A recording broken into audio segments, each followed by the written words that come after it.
नगर पंचायत गली नेगी में चुनावी संग्राम जारी है। चुनाव चिन्ह बढ़ चुके हैं और ऐसे में अगर बात करें अध्यक्ष पद पर तो भारतीय जनता पार्टी के प्रत्याशी सचिन बाटला को चुनावी टक्कर दे रहे हैं निर्दलीय अभिषेक। सचिन बाटला जी हमारे साथ है, पूछेंगे सर सबसे पहला तो सवाल ये है चुनाव प्रचार कैसा चल रहा है, मुस्कुराहट क्या कह रही है? चुनाव प्रचार बहुत बढ़िया चल रहा है और पूरी जनता का भरपूर समर्थन भारतीय जनता पार्टी को मिल रहा है। सर सवाल एक और है, मैंने आपके विरोधी जो अभिषेक है उनका भी इंटरव्यू किया तो उन्होंने कहा मैं भी भाजपा वाला हूँ, इसको लेकर क्या कहेंगे? भाजपा वाले, अरे अगर भाजपा वाले होते तो फिर भाजपा के खिलाफ चुनाव क्यों लड़ते भाई?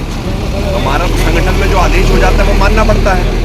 तो भाई तुम अगर भाजपा वाले होते तो फिर भाजपा के साथ रहते, कांग्रेसियों के साथ मिलकर चुनाव न लड़ते।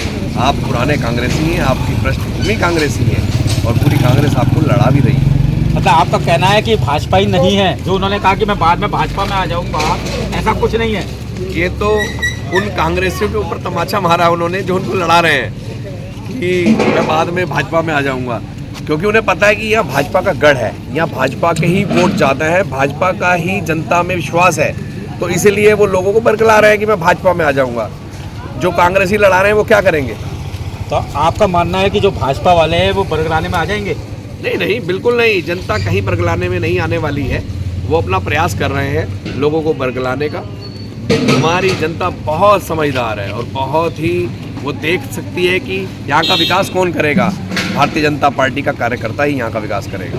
आज उनका जनसैलाब मैंने देखा, कहीं ना कहीं युवा वर्ग और युवा शक्ति को बात कर रहे हैं वो बार बार, उसको लेकर क्या कहेंगे? ऐसा कोई जनसैलाब अभी हमारा भी आने वाला है 1-2 दिन में, लेकिन ऐसा कुछ नहीं है। उसमें बाहरी लोग भी कुछ बुला रखे थे उन्होंने और इधर उधर के लोग भी बुला रखे थे, कुछ गाँव की जनता भी थी और बाकी लोग कभी मना नहीं करते। अगर हम बुलाते हैं, अगर हम कहें कि हमारी रैली है तो लोग हमारे गांव के ऐसे हैं कि हमारी तरफ भी आ जाएंगे, उधर भी चले जाएंगे। तो ये गांव एकता का मिसाल भी है। वैसे अभी आपने जो बात कही इसी को मैं कहूँगा कि मैं जब गली नेगी घूम रहा था तो अधिकतर लोग साइलेंट रहना चाहते हैं, बोले छोटा जगह है, आपसे संबंध रखने हैं, तो ये जो साइलेंट वोटर है इसको कैसे भाजपा के पक्ष में बताएंगे? ये साइलेंट वोटर है ही भाजपा का, क्योंकि चूँकि ये है कि संबंध है सबके एक दूसरे से। वो आदमी ये सोचता है कि मैं संबंध, चूँकि ये नगर पंचायत का चुनाव है, ज़्यादा बड़ा चुनाव नहीं है, कोई लोकसभा या विधानसभा का नहीं है, तो आदमी सोचता है कि चलो दोनों पक्षों से क्या संबंध खराब करने। सचिन भाई 9 दिन रह गए आज से चुनाव को,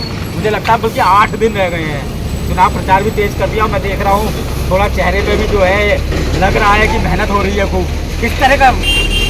मेहनत तो है ही, मेहनत तो बिना मेहनत के कुछ नहीं प्राप्त होता और हमारी पूरी टीम लगातार जमीन पे बहुत मेहनत कर रही है। चलिए अब 9 दिन का प्रचार रह गया, कितने वोटों से अपना जीत का अंतर मानते हैं? वोटों से गिनती का कोई हिसाब नहीं है, जीत हो रही है, निश्चित हो रही है और बड़ी जीत हो रही है। बड़ी जीत हो रही है? बिल्कुल सचिन बाटला जीत रहे हैं? बिल्कुल, सचिन बाटला नहीं, भारतीय जनता पार्टी जीत रही है। भारतीय जनता पार्टी जीत रही है। आज तो मुझे चुनाव प्रभारी राजेश कुमार जी को शायद बना दिया है, शाम को पहुंचेंगे। कुल मिला के माहौल किस तरह का नजर आ रहा है? बिल्कुल बढ़िया माहौल है, भारतीय जनता पार्टी के पक्ष में माहौल है। जहाँ भी हमारा महिला वर्ग, युवा वर्ग कहीं भी जा रहा है, भारतीय जनता पार्टी के प्रत्याशी को खूब समर्थन मिल रहा है। भारतीय जनता पार्टी जिंदाबाद, जिंदाबाद। भारतीय जनता पार्टी जिंदाबाद, जिंदाबाद। सचिन बाटला जिंदाबाद, सचिन बाटला जिंदाबाद। हमारा चेयरमैन कैसा हो? सचिन बाटला जैसा हो। गली नेगी की जनता से कुछ वादा करना चाहेंगे? बिल्कुल, वादे अभी आपका जो पिछला इंटरव्यू था और मेरे वादे बिल्कुल हैं, स्पष्ट हैं कि जो भी केंद्र और राज्य सरकार की नीतियां होंगी उसे पूर्णतः यहाँ लागू करवाऊंगा और उसके अलावा भी माननीय मुख्यमंत्री जी से आग्रह करूंगा कि गढ़ी नेगी को सर्वश्रेष्ठ नगर पंचायत बनाने के लिए अपना पूरा सहयोग दें। आपके विरोधी जो अपने आप को भाजपा ही कह रहे हैं उनको कुछ कहना चाहेंगे? शुभकामनाएं हैं, तो चुनाव लड़ें, संयम से लड़ें, अग्रेसिव ना हो। ज़्यादा अग्रेसिव हो रहे हैं, बहुत चीज़ें संयम से भी की जा सकती हैं। प्यार बना रहेगा। बिल्कुल, ये तो चुनावी खेल है, चुनाव आते हैं, चुनाव चले जाते हैं। सचिन बाटला है जिन्होंने साफ कह दिया कि भारतीय जनता पार्टी का जो भी प्रत्याशी है वही जीतेगा। और दूसरी बात, अगर विरोधी अपने आप को भाजपा ही बता रहे हैं तो उन्हें समझ नहीं आ रहा वो किस मुंह से कह रहे हैं। फिलहाल ये चुनावी खेल 9 तारीख तक जारी रहेगा और इस तरह के आरोप प्रत्यारोप लगते रहेंगे। देखेंगे, गली नेगी में बने रहेंगे, लोगों से भी जानेंगे कि उनका रुझान किस तरह का है। सिटी न्यूज़ काशीपुर से अपने सहयोगी रिंकू रासिम के साथ में।